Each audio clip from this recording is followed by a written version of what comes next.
हमारे साथ प्रतीक भट्ट भी हैं। और प्रतीक भट्ट, यहाँ पर सवाल ये है, अभी जैसे उन्होंने जल से जुड़ी हुई आपदाओं का यहाँ पर जिक्र किया, लेकिन अगर साइंटिफिक फैक्ट के साथ यहाँ पर जाए तो जल से जुड़ी आपदाएं होती है, क्योंकि वहाँ पर जो गुरुत्वाकर्षण का फोर्स है उस साइंस उसे उसके माध्यम से एक्सप्लेन करने की कोशिश करता है। और ये सत्य भी है भाई, हमारी बॉडी में 65 to 80% वाटर है, अर्थ पर 71% वाटर है, और वो वाटर एलिमेंट इस समय इम्पैक्ट हुआ है। तो निश्चित तौर पर सूर्य और चंद्र की रोशनी से ही संसार चल रहा है। चंद्रमा की कोई खुद की रोशनी नहीं होती है, सूर्य से वो रोशनी प्राप्त करता है। और चंद्रमा कभी अस्त नहीं होता है, वो दिन में भी दिखता है बट हमें नहीं दिखता है सूर्य के तेज प्रकाश की वजह से। तो निश्चित तौर पर ये जो चंद्र ग्रहण होता है, इसका इम्पैक्ट चंद्र ग्रहण आपके कंट्री में दिखे ना दिखे, आपके शहर में दिखे ना दिखे, आंशिक हो या पूर्ण हो, आपके मन मस्तिष्क पर होता है। चंद्रमा मनसो जातका, चंद्रमा मन का कारक है, तो मन को तो इम्पैक्ट करेगा ही करेगा। मन ही कहीं ना कहीं, मैं कहता हूं स्वस्थ मन से ही जीवन है। अगर आपका मन एक बार स्वस्थ है तो जीवन भी स्वस्थ रहेगा। आधी बीमारियां, ये कहीं ना कहीं साइंस कहता है कि हमारे ब्रेन से निकल के बॉडी में जाती हैं। हम एक बार मान लेते हैं अपने को बीमार तो हम बीमार हो जाते हैं। तो निश्चित तौर पर इस तरह के ग्रहण जो भी एक पखवाड़े पे आ रहे हैं, क्योंकि अभी सूर्य ग्रहण निकला, एक ही सौर मास में दूसरा ग्रहण, निश्चित तौर पर ये अच्छी घटना नहीं है। और हमेशा ही ग्रहण सीरीज में आते हैं, श्रृंखला में आते हैं, लेकिन एक सौर मास में आना निश्चित तौर पर यह दिखाता है कि जल से जुड़ी, जल से संबंधित थोड़ी बहुत तबाही हो सकती है। हम डरा नहीं रहे, मैं बार बार कह रहा हूं, शो शुरू होते ही मैंने कहा था डरना मना है, सावधान रहना है। और साइंटिफिकली समझिए भाई, कहा जाता है तुलसी डाल दीजिए खाने पे, पानी में। क्यों? क्योंकि ये साइंस ने कहा है कि वो एंटीबैक्टीरियल है।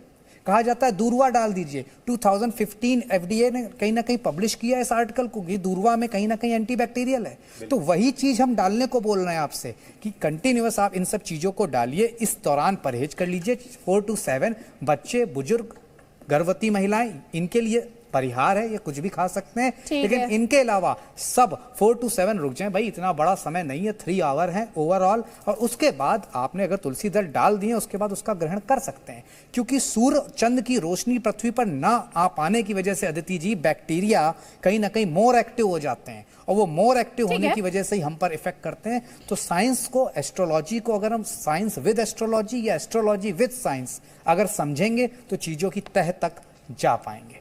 ठीक है, हमारे साथ सचिन जी हैं। सचिन जी, मैं साइंस की बात करना चाहती हूँ, और मैं ये भी चाहती हूँ कि अगर आपके पास कोई बोर्ड हो, उसके माध्यम से आप ये बता पाएं कि एक तरफ आस्था है, यहाँ पर जरूरी होता है कि हम साइंस की भी बात करें, क्योंकि साइंस इसके लिए अपना आधार देता है और इसे एक्सप्लेन करता है। वो कहता है डरने की जरूरत नहीं है, वो खाने पर किसी तरह की पाबंदी नहीं लगाता, जो प्राकृतिक आपदाएं हैं उसके लिए बाकायदा साइंटिफिक एक्सप्लेनेशन देता है। तो सचिन जी, यहाँ पर साइंस के लिहाज से ये आज का जो चंद्र ग्रहण है, ये कितना बड़ा, मैं तो डिस्कवरी के लिहाज से यहाँ पर बात करूंगी। देखिए, ग्रहण अपने आप में बहुत महत्वपूर्ण घटना है, क्योंकि ये बताती हैं कि हमारा यूनिवर्स जो है वो ठीक से अपनी जगह पे सब काम कर रहा है। तो अगर आप मुझे फॉलो करें तो मैं आपको समझाना चाहूंगा कि आज हो क्या रहा है। Can we have the visual please? So अगर मैं सूर्य को एक बॉल के रूप में यहाँ पे स्थापित करूं, अगर एक्चुअली सूर्य को मैं इतना छोटा करूं तो पृथ्वी की इसके सामने कोई वॉल्यूम ही नहीं है। एक्चुअली पृथ्वी शायद केवल इतना सा डॉट होगी, लेकिन इतने से डॉट पे मैं आपको साइंस नहीं समझा पाऊंगा, तो मैं अभी स्केल्स की चिंता नहीं कर रहा। तो मैं इसको सूर्य मान लूं और एक पृथ्वी को यहाँ पे ड्रॉ कर दूं, तो और साथ ही साथ एक चंद्रमा को, जिसको मैं अलग अलग जगह पृथ्वी के पे लेकर के जाऊंगा, उसको ड्रॉ कर दूं, और मानूं कि सूर्य से निकलने वाली किरणें सब तरफ फैल रही हैं। तो हमें ये सब किरणें तो मिल नहीं रही हैं, हमारा सरोकार केवल इस किरण से जो पृथ्वी तक आएगी, और इस किरण से जो पृथ्वी तक आएगी, और इसी रूप में किरणें क्योंकि सब तरफ जाती हैं, तो ये किरण और ये किरण जो पृथ्वी को क्रॉस करेगी, इनसे हमारा सरोकार है। अब आप देखेंगे कि एक्चुअली यहाँ पे पृथ्वी के होने की वजह से 2 शेडोज फॉर्म हो रही हैं। इसको हम पिनम्ब्रल रीजन बोलते हैं, और ये जो डार्क रीजन है इसको हम अम्ब्रल रीजन बोलते हैं। अब कमाल की बात यह है कि हर पूर्णिमा पे स्थिति यही होती है कि चंद्रमा, पृथ्वी और सूर्य एक लाइन में आते हैं, लेकिन वो बिल्कुल स्ट्रेट लाइन में ना आकर के जो चंद्रमा है वो पृथ्वी से थोड़ा सा ऊपर या थोड़ा सा नीचे रह जाता है, तो उसकी शेडो उस पर नहीं पड़ती और हम पूरे चंद्रमा को देख पाएंगे। क्योंकि ये तो नॉर्मल सी बात है, अगर एक तरफ लाइट का सोर्स है और दूसरी तरफ कोई बॉडी है, आप बीच में हैं, तो बॉडी आपको तभी दिखेगी जब पूरे उसके बॉडी पे लाइट पड़ रही है। तो जनरली तो ये होता है और ये हर महीने हो रहा है। केवल अभी क्या हुआ कि एक खास तिथि बनी और ये जो चांद है ये इस शैडो के अंदर एंटर किया, इसको हमने पिनम्ब्रल एक्लिप्स बोला। और अभी जो हमारा मेन एक्लिप्स है वो शुरू हुआ और चांद इस शैडो में एंटर कर चुका है। और अब अगर अभी की स्थिति बताऊं तो चांद ऑलमोस्ट इसके सेंटर पे यहां पे पहुंच चुका है। और जब तक वो इस मेन शैडो से चल करके बाहर नहीं निकलेगा तब तक हम उसको टोटल लूनर एक्लिप्स यानी अम्ब्रल एक्लिप्स बोलेंगे। और अब से कुछ देर बाद चांद बाहर निकल के पिनम्ब्रल शैडो में जाएगा। मेरी सहयोगी किरण चोपड़ा इस वक्त एडिलेड से हमारे साथ है। किरण चोपड़ा, हमने तस्वीरें देखी थी थोड़ी देर पहले, हम चंद्रमा के उस रौद्र, क्योंकि रेड को ऑफन एसोसिएट किया जाता है एंगर के साथ भी और पैशन के साथ भी, तो यहाँ पर तो रौद्र रूप की बात हुई थी और साथ ही ये भी साइंटिफिक एक्सप्लेनेशन है इसका। और दर्शकों को मैं चाहूंगी ये पता होना चाहिए कि जो वेवलेंथ, जो सबसे ज्यादा डेंस और सबसे ज्यादा रिफ्लेक्ट कर पाती है पृथ्वी से वेवलेंथ, वो रेड कलर होता है और वही रिफ्लेक्ट करता है मून के ऊपर।